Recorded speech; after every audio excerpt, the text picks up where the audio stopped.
أعوذ بالله من الشيطان الرجيم. بسم الله الرحمن الرحيم. ومن يقنط منكن لله ورسوله وتعمل صالحا نؤتها أجرها مرتين وأعتدنا لها رزقا كريما. يا نساء النبي لستن كأحد من النساء إن اتقيتن فلا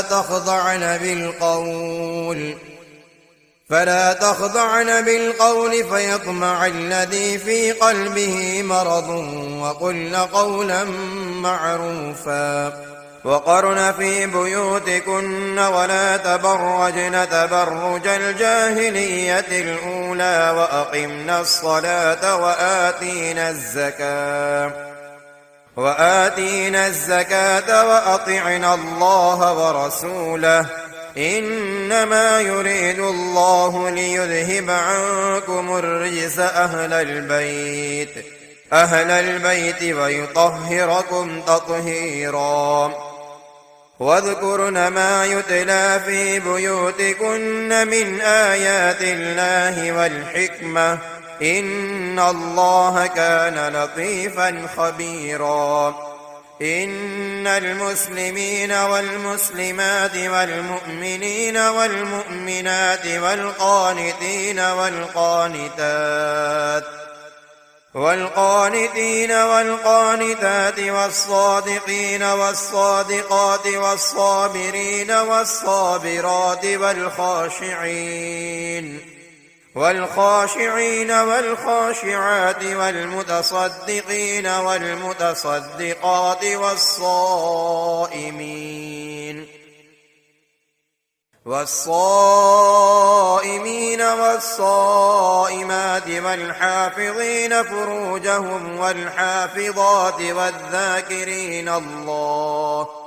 والذاكرين الله كثيرا والذاكرات أعد الله لهم مغفرة وأجرا عظيما.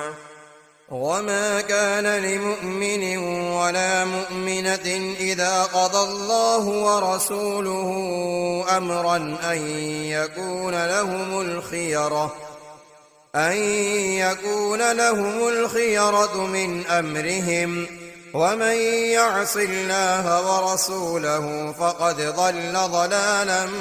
مبينا. وإذ تقول للذي أنعم الله عليه وأنعمت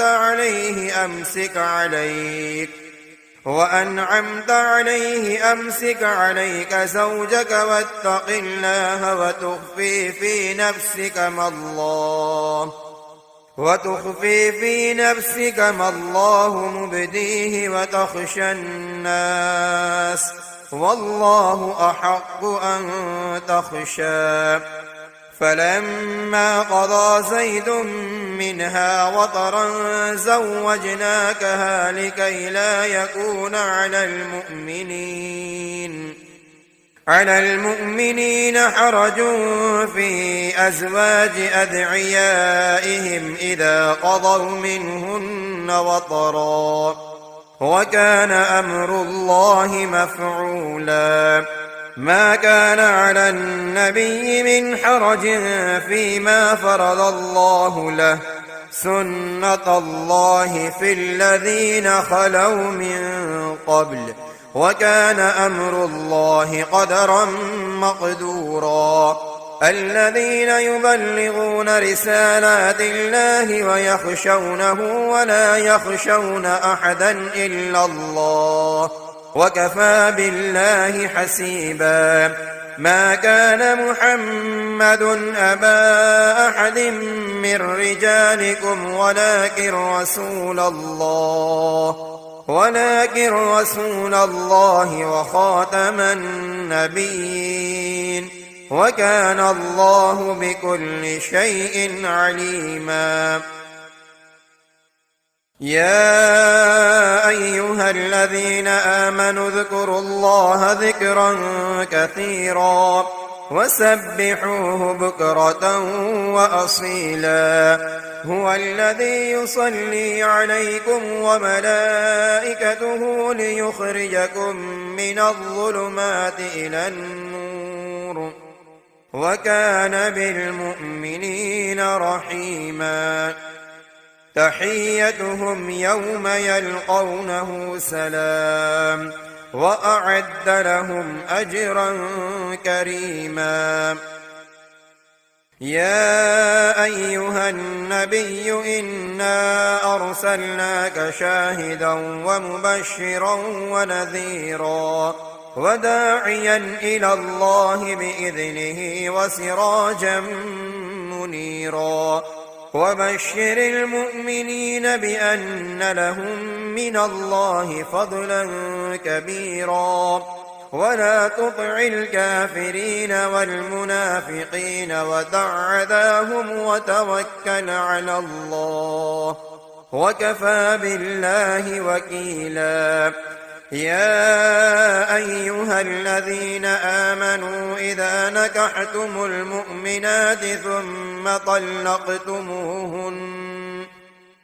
ثم طلقتموهن من قبل أن تمسوهن فما لكم عليهن من عدة تعتدونها فمتعوهن وسرحوهن سراحا جميلا يا أيها النبي إنا أحللنا لك أزواجك اللاتي آتيت أجورهن وما ملكت يمينك مما أفاء الله عليك وبنات عمك وبنات عماتك وبنات خالك وبنات خالاتك اللاتي هاجرن معك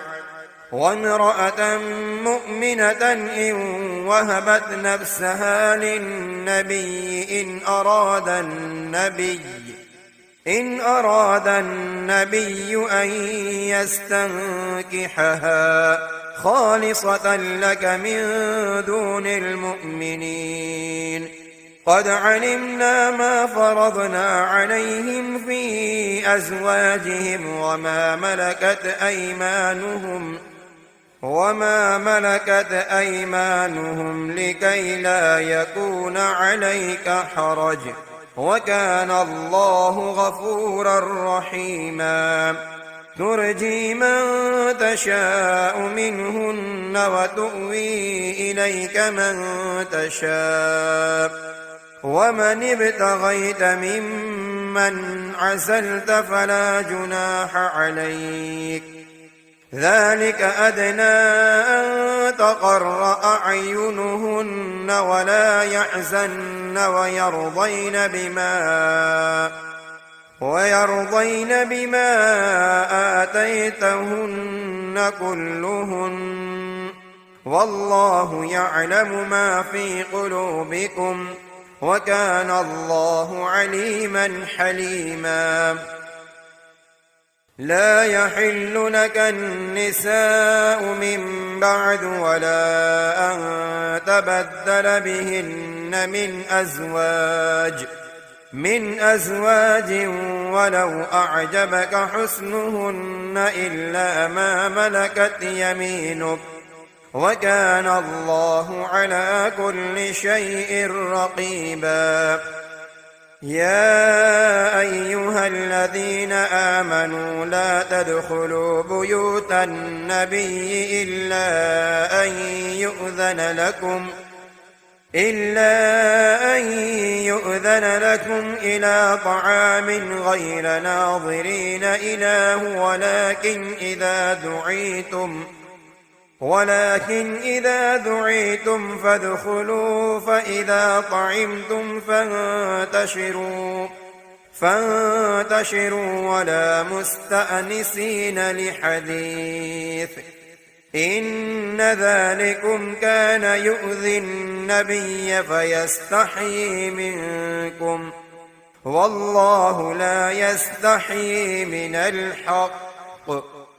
وإذا سألتموهن متاعا فاسألوهن من وراء حجاب ذلكم أطهر لقلوبكم وقلوبهن وما كان لكم أن تؤذوا رسول الله ولا أن تنكحوا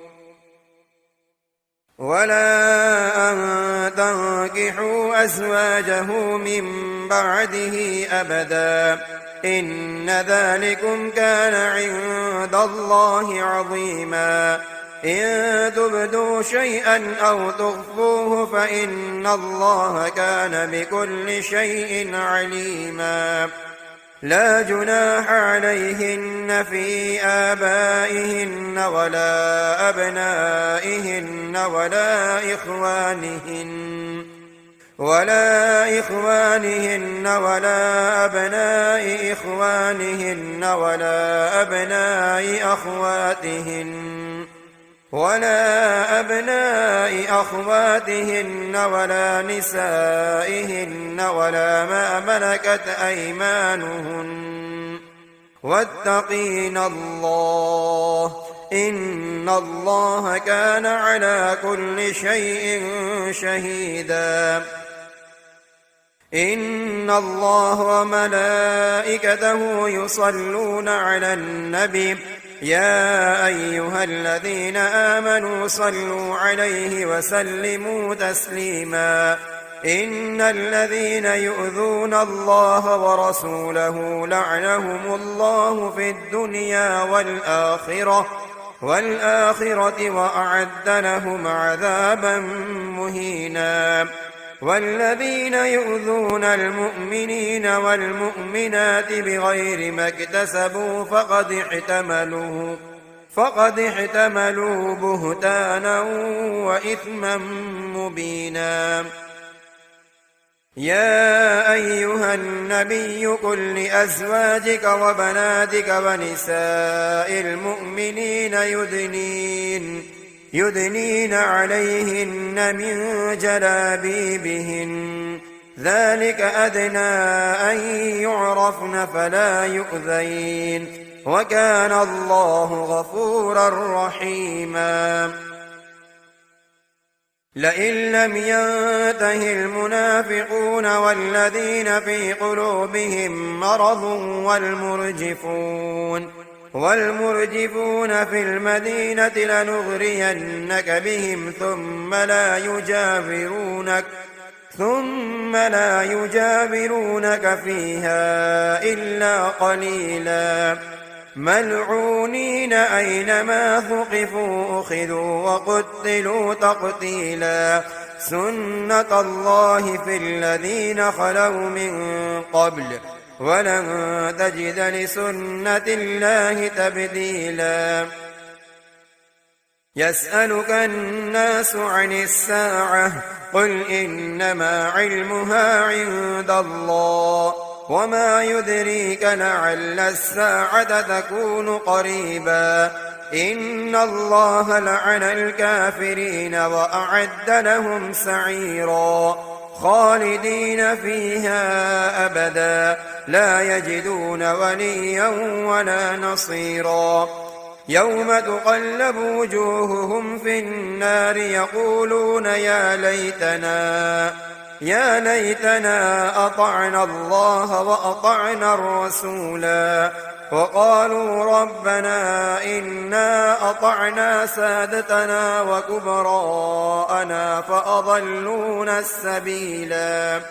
ربنا آتهم ضعفين من العذاب والعنهم لعنا كبيرا يا أيها الذين آمنوا لا تكونوا كالذين آذوا موسى فبرأه الله مما قالوا وكان عند الله وجيها يا أيها الذين آمنوا اتقوا الله وقولوا قولا سديدا يصلح لكم أعمالكم ويغفر لكم ذنوبكم ومن يطع الله ورسوله فقد فاز فوزا عظيما. إنا عرضنا الأمانة على السماوات والأرض والجبال فأبين أن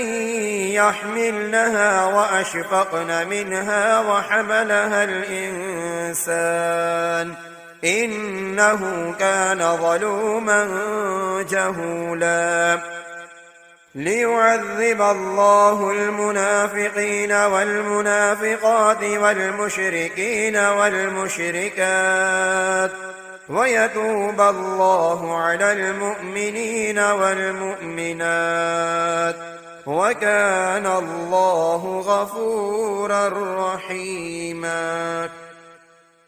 بسم الله الرحمن الرحيم. الحمد لله الذي له ما في السماوات وما في الأرض وله الحمد في الآخرة وهو الحكيم الخبير. يعلم ما يلج في الأرض وما يخرج منها وما ينزل من السماء وما يعرج فيها وهو الرحيم الغفور. وقال الذين كفروا لا تأتينا الساعة قل بلى وربي لتأتينكم عالم الغيب لا يعزب عنه مثقال ذرة في السماوات ولا في الأرض ولا أصغر من ذلك ولا أكبر إلا في كتاب مبين. ليجزي الذين آمنوا وعملوا الصالحات أولئك لهم مغفرة ورزق كريم. والذين سعوا في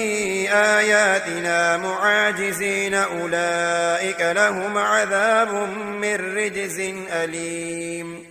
ويرى الذين أوتوا العلم الذي أنزل إليك من ربك هو الحق ويهدي إلى صراط العزيز الحميد. وقال الذين كفروا هل ندلكم على رجل ينبئكم إذا مزقتم كل ممزق إنكم لفي خلق جديد. أفترى على الله كذبا أم به جنة بل الذين لا يؤمنون بالآخرة في العذاب والضلال البعيد. أفلم يروا إلى ما بين أيديهم وما خلفهم من السماء والأرض إن نشأ نخسف بهم الأرض أو نسقط عليهم كسفا من السماء إن في ذلك لآية لكل عبد منيب. ولقد آتينا داود منا فضلا يا جبال أوبي معه والطير وألنا له الحديد أن اعمل سابغات وقدر في السرد واعملوا صالحا إني بما تعملون بصير. ولسليمان الريح غدوها شهر ورواحها شهر وأسلنا له عين القطر ومن الجن من يعمل بين يديه بإذن ربه ومن يزغ منهم عن أمرنا نذقه من عذاب السعير. يعملون له ما يشاء من محاريب وتماثيل وجفان كالجباب وقدور الراسيات اعملوا آل داود شكرا وقليل من عبادي الشكور. فلما فلما قضينا عليه الموت ما دلهم على موته إلا دابة الأرض تأكل من سأته فلما خر تبينت الجن أن لو كانوا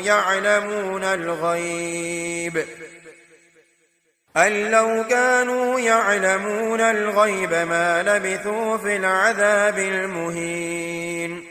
لقد كان لسبإ في مسكنهم آية جنتان عن يمين وشمال كلوا من رزق ربكم واشكروا له بلدة طيبة ورب غفور. فأعرضوا فأرسلنا عليهم سيل العرم وبدلناهم بجنتيهم جنتين ذواتي أكل خمط وأثل وشيء من سدر قليل ذلك جزيناهم بما كفروا وهل نجازي إلا الكفور. وجعلنا بينهم وبين القرى التي باركنا فيها قرى ظاهرة وقدرنا فيها السير سيروا فيها ليالي وأياما آمنين. فقالوا ربنا باعد بين أسفارنا وظلموا أنفسهم فجعلناهم أحاديث ومزقناهم كل ممزق إن في ذلك لآيات لكل صبار شكور. ولقد صدق عليهم إبليس ظنه فاتبعوه إلا فريقا من المؤمنين وما كان له عليهم من سلطان إلا لنعلم من يؤمن بالآخرة ممن هو منها في شك وربك على كل شيء حفيظ. قل ادعوا الذين زعمتم من دون الله لا يملكون مثقال ذرة في السماوات ولا في الأرض وما لهم فيهما من شرك وما له منهم من ظهير. ولا تنفع الشفاعة عنده إلا لمن أذن له حتى إذا فزع عن قلوبهم قالوا ماذا قال ربكم قالوا الحق وهو العلي الكبير. قل من يرزقكم من السماوات والأرض قل الله وإنا أو إياكم لعلى هدى أو في ضلال مبين. قل لا تسألون عما أجرمنا ولا نسأل عما تعملون. قل يجمع بيننا ربنا ثم يفتح بيننا بالحق وهو الفتاح العليم. قل أروني الذين ألحقتم به شركاء كلا بل هو الله العزيز الحكيم. وما أرسلناك إلا كافة للناس بشيرا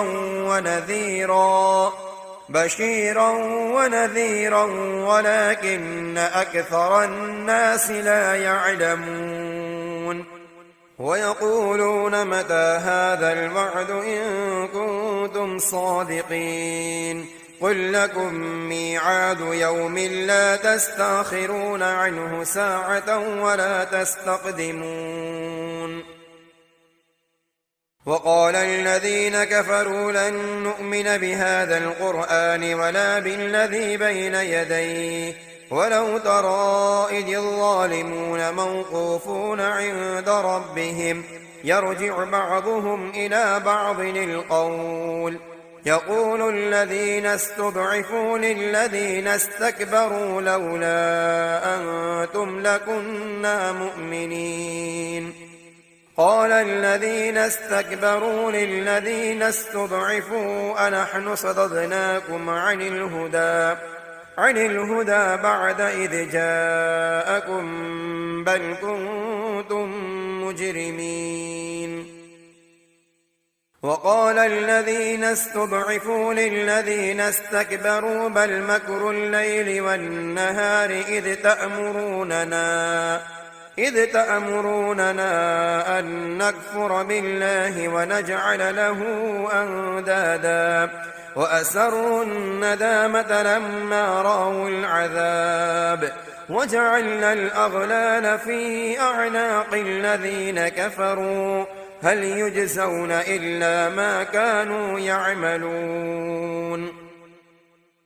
وما أرسلنا في قرية من نذير إلا قال مترفوها إنا بما أرسلتم به كافرون وقالوا نحن أكثر أموالا وأولادا وما نحن بمعذبين قل إن ربي يبسط الرزق لمن يشاء ويقدر ولكن أكثر الناس لا يعلمون وما أموالكم ولا أولادكم بالتي تقربكم عندنا زلفى إلا من آمن وعمل صالحا فأولئك لهم جزاء الضعف بما عملوا وهم في الغرفات آمنون والذين يسعون في آياتنا معاجزين أولئك في العذاب محضرون قل إن ربي يبسط الرزق لمن يشاء من عباده ويقدر له وما أنفقتم من شيء فهو يخلفه وهو خير الرازقين ويوم يحشرهم جميعا ثم يقول للملائكة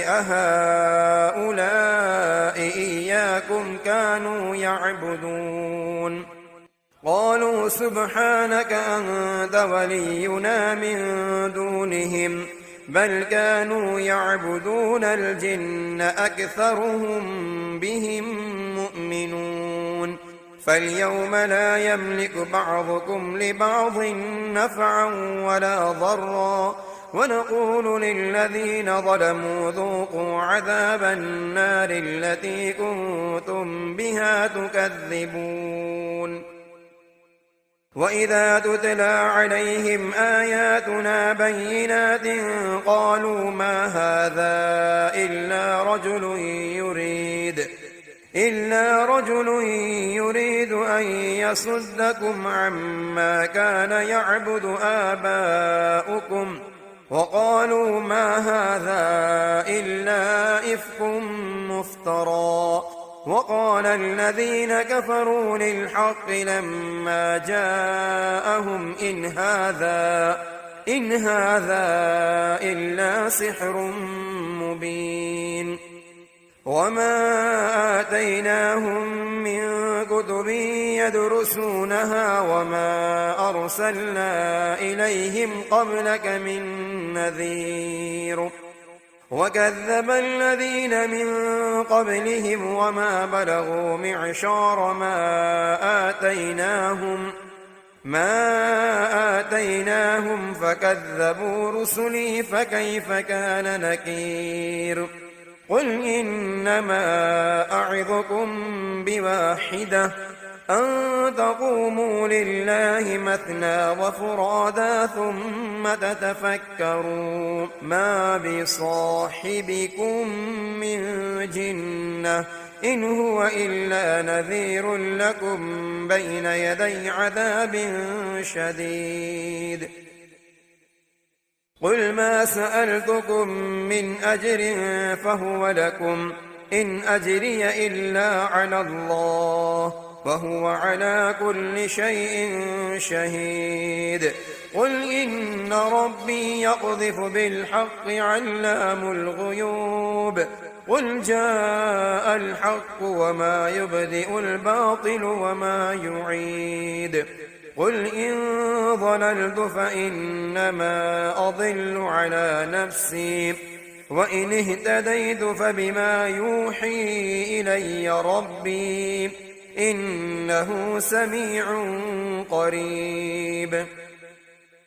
ولو ترى إذ فزعوا فلا فوت وأخذوا من مكان قريب وقالوا آمنا به وأنى لهم التناوش من مكان بعيد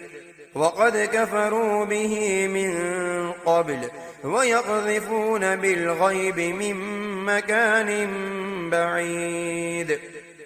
وحيل بينهم وبين ما يشتهون كما فعل بأشياعهم من قبل إنهم كانوا في شك مريب. بسم الله الرحمن الرحيم. الحمد لله فاطر السماوات والأرض جاعل الملائكة رسلا أولي أجنحة مثنى وثلاث ورباع يزيد في الخلق ما يشاء إن الله على كل شيء قدير. ما يفتح الله للناس من رحمة فلا ممسك لها وما يمسك فلا مرسل له من بعده وهو العزيز الحكيم. يا أيها الناس اذكروا نعمة الله عليكم هل من خالق غير الله يرزقكم من السماء والأرض لا إله إلا هو فأنى تؤفكون. وإن يكذبوك فقد كذبت رسل من قبلك وإلى الله ترجع الأمور. يا أيها الناس إن وعد الله حق فلا تغرنكم الحياة الدنيا ولا يغرنكم بالله الغرور. إن الشيطان لكم عدو فاتخذوه عدوا إنما يدعو حزبه ليكونوا من أصحاب السعير. الذين كفروا لهم عذاب شديد والذين آمنوا وعملوا الصالحات لهم مغفرة وأجر كبير. أفمن زين له سوء عمله فرآه حسنا فإن الله يضل من يشاء ويهدي من يشاء فلا تذهب نفسك عليهم حسرات إن الله عليم بما يصنعون. والله الذي أرسل الرياح فتثير سحابا فسقناه إلى بلد ميت فأحيينا به الأرض بعد موتها كذلك النشور. من كان يريد العزة فلله العزة جميعا إليه يصعد الكلم الطيب والعمل الصالح يرفعه والذين يمكرون السيئات لهم عذاب شديد ومكر أولئك هو يبور والله خلقكم من تراب ثم من نطفة ثم جعلكم أزواجا وما تحمل من أنثى ولا تضع إلا بعلمه وما يعمر من معمر ولا ينقص من عمره إلا في كتاب إن ذلك على الله يسير وما يستوي البحران هذا عذب فرات سائغ شرابه وهذا ملح أجاج ومن كل تأكلون لحما طريا وتستخرجون حلية تلبسونها وترى الفلك فيه مواخر لتبتغوا من فضله ولعلكم تشكرون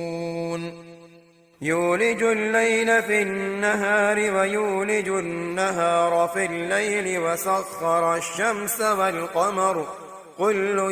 يجري لأجل مسمى ذلكم الله ربكم له الملك والذين تدعون من دونه ما يملكون من قطمير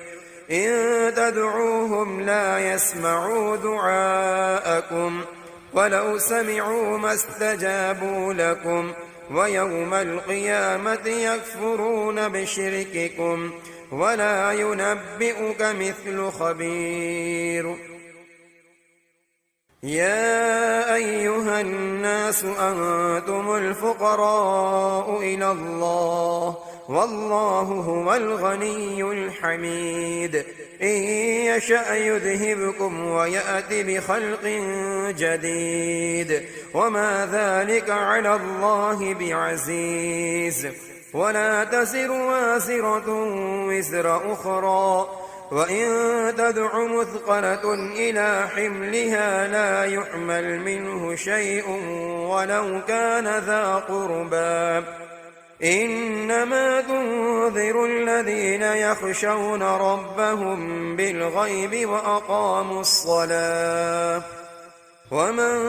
تزكى فإنما يتزكى لنفسه وإلى الله المصير وما يستوي الأعمى والبصير ولا الظلمات ولا النور ولا الظل ولا الحرور وما يستوي الأحياء ولا الأموات إن الله يسمع من يشاء وما أنت بمسمع من في القبور إن أنت إلا نذير إنا أرسلناك بالحق بشيرا ونذيرا وإن من أمة إلا خلا فيها نذير وإن يكذبوك فقد كذب الذين من قبلهم جاءتهم رسلهم بالبينات وبالزبر وبالكتاب المنير ثم أخذت الذين كفروا فكيف كان نكير ألم تر أن الله أنزل من السماء ماء فأخرجنا به ثمرات مختلفا ألوانها ومن الجبال جدد بيض وحمر مختلف ألوانها وغرابيب سود ومن الناس والدواب والأنعام مختلف ألوانه كذلك إنما يخشى الله من عباده العلماء إن الله عزيز غفور إن إن الذين يتلون كتاب الله وأقاموا الصلاة وأنفقوا مما رزقناهم سرا وعلانية يرجون تجارة لن تبور ليوفيهم أجورهم ويزيدهم من فضله إنه غفور شكور والذي أوحينا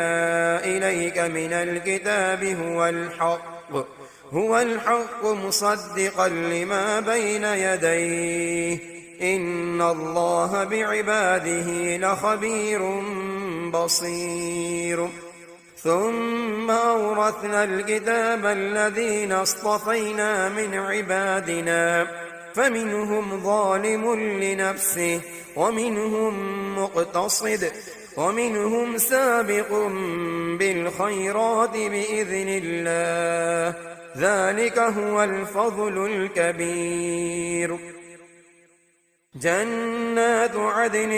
يدخلونها يحلون فيها من أساور من ذهب ولؤلؤا ولباسهم فيها حرير وقالوا الحمد لله الذي أذهب عنا الحزن إن ربنا لغفور شكور الذي أحلنا دار المقامة من فضله لا يمسنا فيها نصب ولا يمسنا فيها لغوب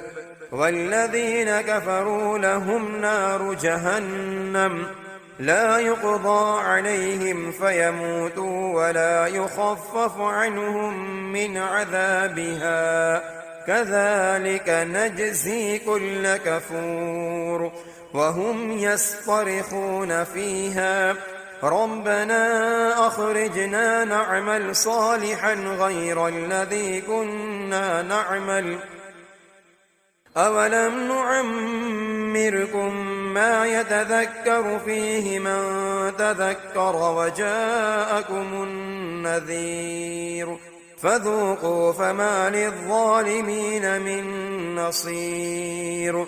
إن الله عالم غيب السماوات والأرض إنه عليم بذات الصدور هو الذي جعلكم خلائف في الأرض فمن كفر فعليه كفره ولا يزيد الكافرين كفرهم عند ربهم إلا مقتا ولا يزيد الكافرين كفرهم إلا خسارا قل أرأيتم شركاءكم الذين تدعون من دون الله أروني ماذا خلقوا من الأرض أم لهم شرك في السماوات أم آتيناهم كتابا فهم على بينة منه بل إن يعد الظالمون بعضهم بعضا إلا غرورا إن الله يمسك السماوات والأرض أن تزولا ولئن زالتا إن أمسكهما من أحد من بعده إنه كان حليما غفورا وأقسموا بالله جهد أيمانهم لئن جاءهم نذير ليكونن أهدى من إحدى الأمم فلما جاءهم نذير ما زادهم إلا نفورا استكبارا في الأرض ومكر السيء ولا يحيق المكر السيء إلا بأهله فهل ينظرون إلا سنة الأولين فلن تجد لسنة الله تبديلا ولن تجد لسنة الله تحويلا أولم يسيروا في الأرض فينظروا كيف كان عاقبة الذين من قبلهم وكانوا أشد منهم قوة وما كان الله ليعجزه من شيء في السماوات ولا في الأرض إنه كان عليما قديرا ولو يؤاخذ الله الناس بما كسبوا ما ترك على ظهرها من دابة ولكن يؤخرهم إلى أجل مسمى فإذا جاء أجلهم فإن الله كان بعباده بصيرا. بسم الله الرحمن الرحيم. ياسين والقرآن الحكيم إنك لمن المرسلين على صراط مستقيم تنزيل العزيز الرحيم لتنذر قوما ما أنذر آباؤهم فهم غافلون لقد حق القول على أكثرهم فهم لا يؤمنون إنا جعلنا في أعناقهم أغلالا فهي إلى الأذقان فهم مقمحون وجعلنا من بين أيديهم سدا ومن خلفهم سدا فأغشيناهم فهم لا يبصرون وسواء عليهم أأنذرتهم أم لم تنذرهم لا يؤمنون إنما تنذر من اتبع الذكر وخشي الرحمن بالغيب فبشره بمغفرة وأجر كريم إنا نحن نحيي الموتى ونكتب ما قدموا وآثارهم وكل شيء أحصيناه في إمام مبين واضرب لهم مثلا أصحاب القرية إذ جاءها المرسلون إذ أرسلنا إليهم 2 فكذبوهما فعززنا ب3 فقالوا إنا إليكم مرسلون قالوا ما أنتم إلا بشر مثلنا وما أنزل